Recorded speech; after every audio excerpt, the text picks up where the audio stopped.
Welcome back, everyone. Thanks for joining me once again on this Reverse Recruitment 0% Growths LTC. Today, I've brought on a guest with a rather unique perspective. Hello, everyone. I am Flashing Fire's mother. And if you'd like the perspective of a Radiant Dawn neophyte, you're in the right place. Yeah.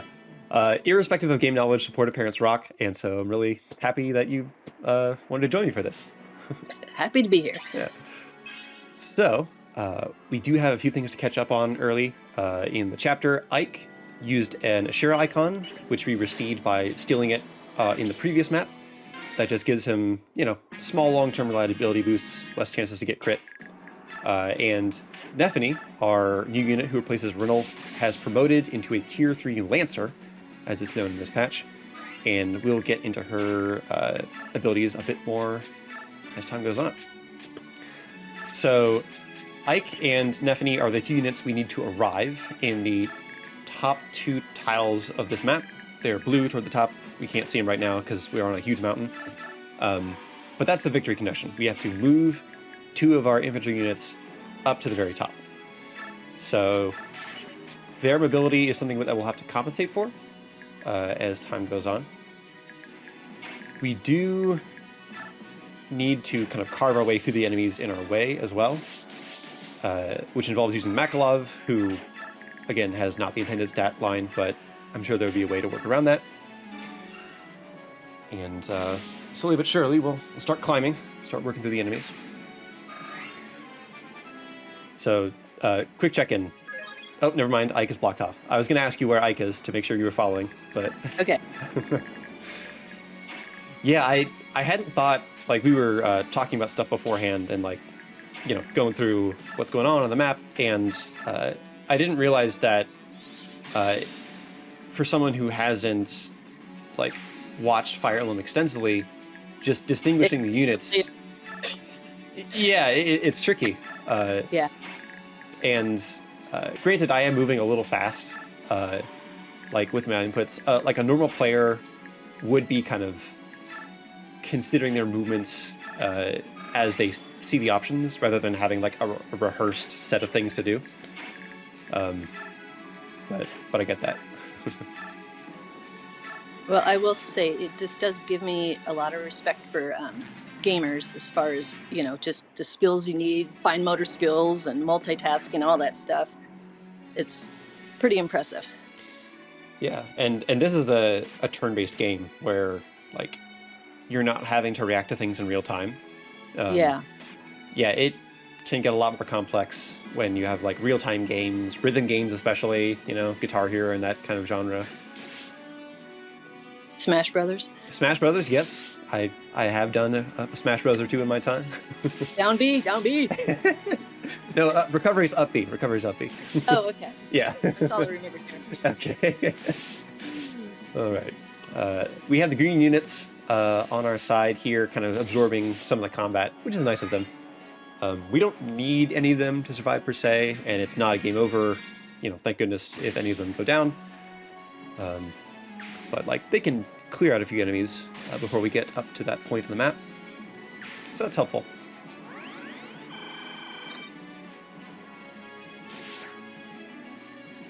So I guess I can talk about Nephenee in this time. So kind of the highlights about her as Har carries Khalil up to that ledge up there.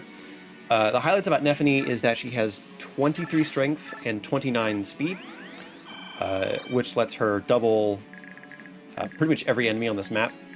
And 23 strength, it's not the highest we have, but it's pretty good. And with the power of her weaponry, she will be able to one-round a lot of enemies in the map, which she couldn't do if she had not promoted and gained those extra stats. I have a question. Go for it. That's what you're here for. Yes. Do you pick the characters that are on your side? Did you choose Nephenee? I picked most units. So some units are forced to deploy to the map. You don't get a choice. Okay. And because Nephenee is critical to the victory condition, she is one of those units. So Ike and Nephenee are forced onto the map. but I think everyone else I got to pick. Okay. Yeah. And generally speaking, you don't have too many more units to pick from than what you can deploy on the map. But often it is the case where you have decisions to make about like who to bring and who to bench, and we want to pick the roster that's best suited for whatever objective we have. Like sometimes the objective is to defeat all the enemies, and we need good combat units. Sometimes we need to move specific units to certain spots, and so even if a unit doesn't have great stats, we'll bring them anyway because they can move around and help other units move around. So Isn't movement part of the stats? it is, yes, and right, I should clarify. Generally, when I mean stats, I mean combat stats. Okay. Yeah, but you're right. Like movement is a stat, so Okay. I should be more specific about that. Consider Okay. all the people of my generation are trying to figure this out. No, yeah, it's good to talk about. I mean, oh, right. So I should mention that there is a chance for Har to be crit by any of those shots he took. And what a crit means, Mom, is that you take triple damage. It's just a random chance dependent on stats. Okay. Yeah, so Har has a chance to die that turn, and we want to try to avoid things like that, but occasionally, in order to accomplish a good turn count, there are just risks we have to accept and work through. I thought nobody dies in this one. Correct, because anytime someone did die, I restarted and tried again. Oh, okay. Yeah. Yeah. It'd be a good skill in life. I know, right? Just get multiple Yeah. chances, restart from a save state. Yeah. Now, would you say this gameplay is similar to that of Path of Radiance? In many ways, yes. Like, a lot of the... Let's see. So there are a lot of differences from game to game, but what is consistent is that, like... Man, that's actually a really good question. So, what I will say is that Path of Radiance and Radiant Dawn are very similar in the fact that when it comes to combat, your stats are the primary deciding factor in how combat goes. Okay. There are other Fire Emblem games where you can use a lot of things besides stats to impact your combat. Mm-hmm. But for the most part, like, the way you succeed in Path of Radiance is similar to the way you succeed in Radiant Dawn, in terms of, like, if you have a really good unit, it's often better than having lots of okay units. Okay. Yeah. But what is different in a pretty big way is that your army composition changes from... occasionally between maps, your army composition will change. Whereas in Path of Radiance, you get one army and it just grows in scope over time. Oh, okay. Yeah. Yeah, it's very different, and some people like or dislike Radiant Dawn for it. I personally enjoy it. And I will talk a bit about what we're doing here, as an aside. Like, imagine that, actually talking about the map. So there are these two Thunder Sages at the top of that ledge, and we want to try to carve a path through them. So what we've done is we've transported Khalil and Nephenee into positions where they will get attacked on enemy phase and hopefully retaliate and defeat them. So what that'll let us do... Oh, go for it. Oh, I was going to say, you chose them because of their stats to do Yes. this? Okay. Yeah, they are the units best equipped in the stat department to defeat those enemy Thunder Sages when they get attacked. Okay. Yeah. Because they have like enough attack power to defeat them in 2 hits, and they have enough speed to double them, is what we call it. Okay. All right. Danved by his lonesome, he's just trying to not die. It doesn't really matter too much what he does, as long as he stays alive. It's a simple lot in life. Yep. He's got a... Yep, like you said, simple job. That sniper right there chooses not to attack anyone, which is weird. Just a quirk in the enemy AI, I guess. Okay. Yeah. So Nephenee missed one attack, but Khalil did not. So we get the gap that we wanted. Do you guys memorize these stats? Some Like of them. who had? Okay. It kind of depends on, like, so the strength and speed stats are pretty critical because they're what help you meet the benchmarks for, like, defeating an enemy in a single round of combat. Right. So, like, I happen to know that Khalil has 26 speed because I had to plan around that a lot. Okay. Yeah. And so, you know, I'm looking at, okay, what kind of enemies do I have to kill to reach certain objectives? Or, like, if the objective is to kill everyone, you know, what benchmarks do I have to meet in order to defeat them when in combat? And over the course of, you know, viewing my own unit stats and viewing the enemy stats, the repetition reinforces, like, which stats I learn by heart. Okay. Yeah. So, like, I could tell you that Geoffrey, the horse-mounted unit in blue armor, has 19 speed. I know that, off the top of my head, Nephenee has 29 speed, 23 strength. And that she's not the only one of those we'll get, actually. Preview for later.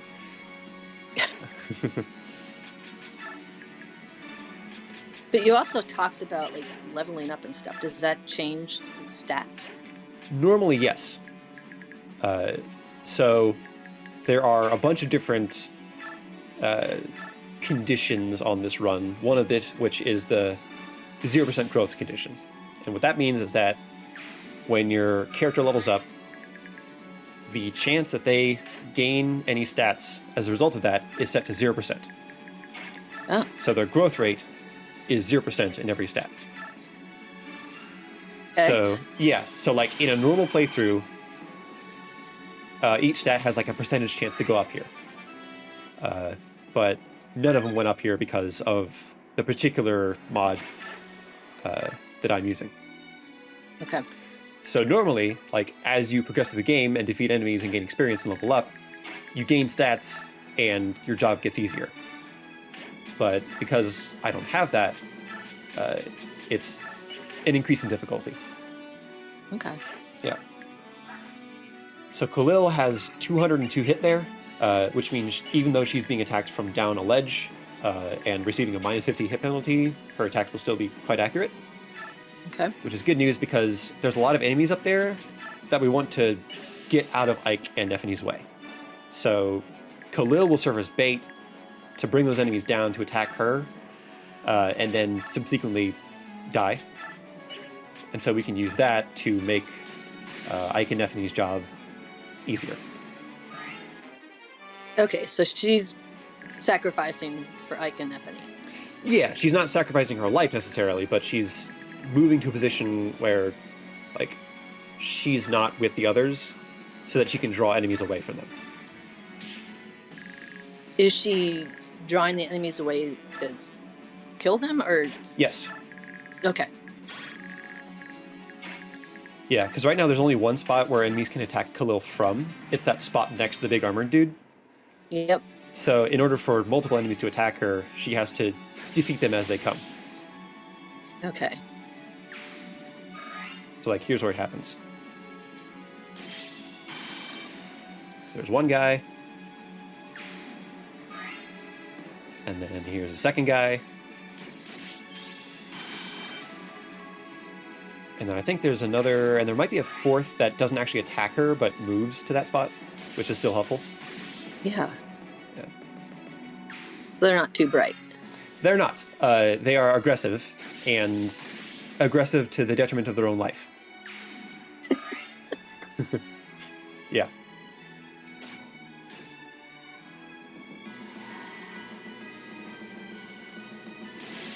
Yep, not too bright, number 3, right there.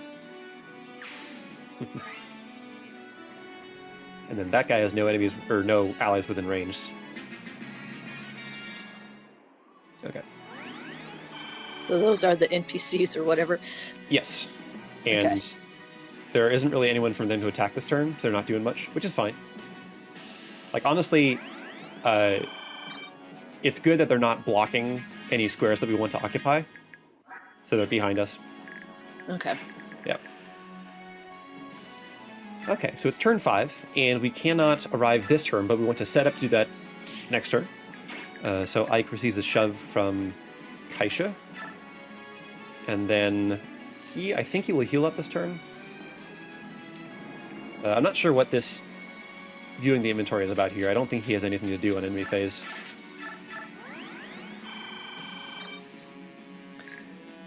And then we want to start moving up Nephenee, which means we have to eliminate this fire sage in the way.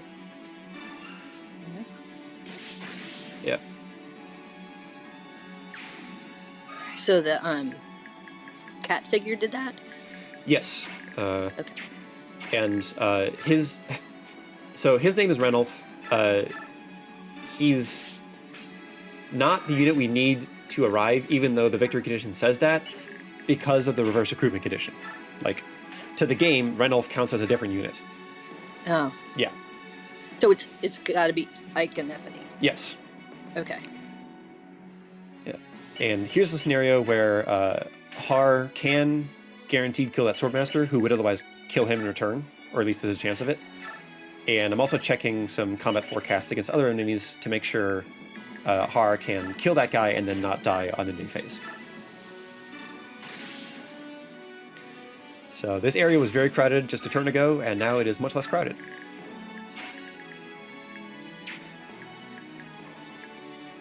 All right. So Ike and Nephenee both have 7 movement, and so we need to make sure that they're within range to occupy those blue tiles next turn. We do have a couple of spare shoves we can use, so we have a bit of movement left over if we really needed it, but it's good to make sure we can do as much as we can and maximize our action economy.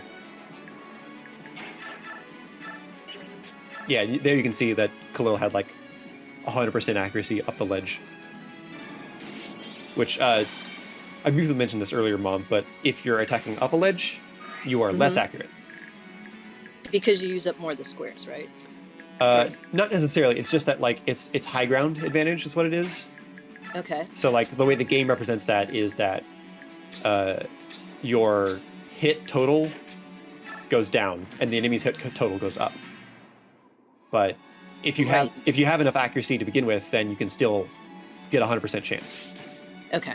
Yeah.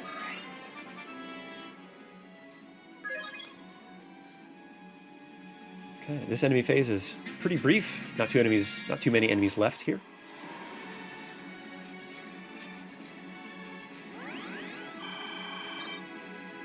And the green units are just kind of chilling. Okay, final turn. Oh, yep. Sorry. What was that? I said, are we winding up the map? It looks like we are. Yes, we definitely are. There are not too many enemies left, and we are very close to our objective.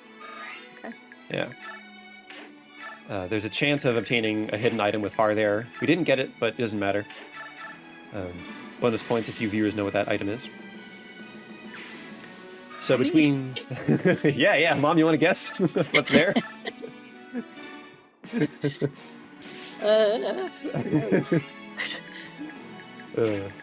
Yes. Is it a weapon?